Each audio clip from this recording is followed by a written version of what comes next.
Hi, my name is Newell Davis with World Composting, and today we're going to go over one of my worm bins that I don't really cover too often, and that is my 35-gallon trash bin that I made into a flow-through bin.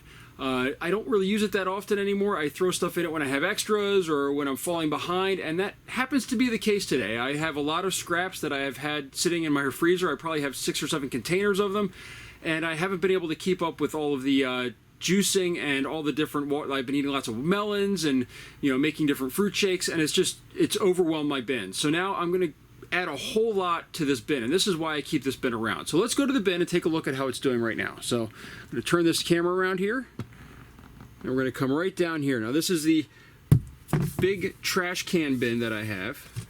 The light's not too good in here, so let me turn on the light here. So I've added some food to it fairly recently, but this is I had lots of coffee grounds to it. There's tons of worms in here if you can't tell. This one does very well. I've actually added banana peels fairly recently, as you can tell by this. Tons of worms on those. Just a lot of worms in here in general. So we're going to kind of dig this up a little bit. Let's just take a look and see how it's doing. Alright, so underneath this top layer, it's pretty dry actually. So it's actually fairly dry. Kind of flaking apart a little bit when I kind of tap it. I'm being kind of gentle. This bin is very full. I really need to empty it, but the whole point of a flow through is to get it from the bottom, and the bottom doesn't always flow through as well as it should. So I haven't been doing it quite as often as I should. I've actually just purchased this new metal rake to try to rake it down a little better. My plastic one was actually bending when I would go to rake it sometimes because it was hit the twine that runs through here, and I couldn't pull anymore, and I couldn't figure out where the twine was. So, but this is looking really good soil, a lot of worms, but I just have a whole lot of stuff that I need to add to this. I'm falling, as I said, I'm falling behind, and I need to get some of this stuff out of my freezer so that way I have more space for more stuff to compost. So what we're doing here is just going to turn this up, loosen this up a little bit, just dig it up. Get the worms moving around, get everything mixed up. And now what we're going to do here, try to get all the worms off of this thing. It looks like this is I'm not sure what this is, but it's really dry. Almost looks like something that got compressed in here. So, alright, so now what I'm going to do is, before I add this, because all this stuff is frozen, I'm going to add a ton of shredded cardboard.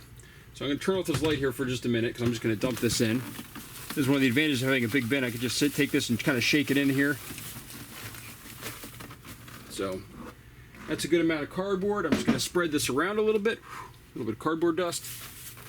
Add a little bit of a layer of nice dry material because what I'm adding here is a whole lot of banana peels, melon, mango, just a whole lot of this. Is all chopped up pretty small, but we're going to add a whole bunch. So that's one container. And then in my second container here, I have almost an entire watermelon cut up in here. Or I should say not the watermelon, just the rind and a little bit of the end. But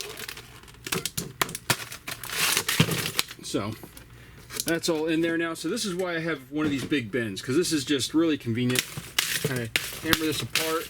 I don't have to worry about getting anywhere. I don't have to worry about overfeeding. I mean, this can handle almost anything I throw at it, it feels like at times. And now what I'm going to do, when you're doing a big bin like this, you're putting in stuff like this, is I'm going to add a lot of cardboard at the top, actually. I'm going to add the rest of this.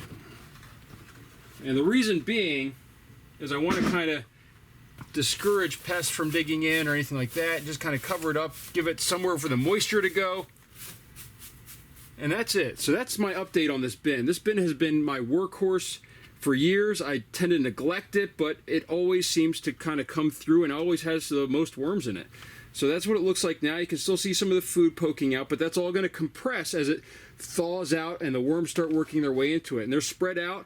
They're going to multiply like crazy now that I'm adding this as well. So this is also one of my bins that I use. If one of my other bins just happens to fall into disarray and there's something seriously wrong, like, I threw in too much pineapple or some sort of citrus or tomato or something that killed everything in the bin. It doesn't happen often, but It has happened before to me.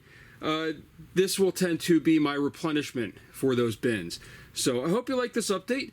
If you do, please click like and subscribe to my channel. Thank you.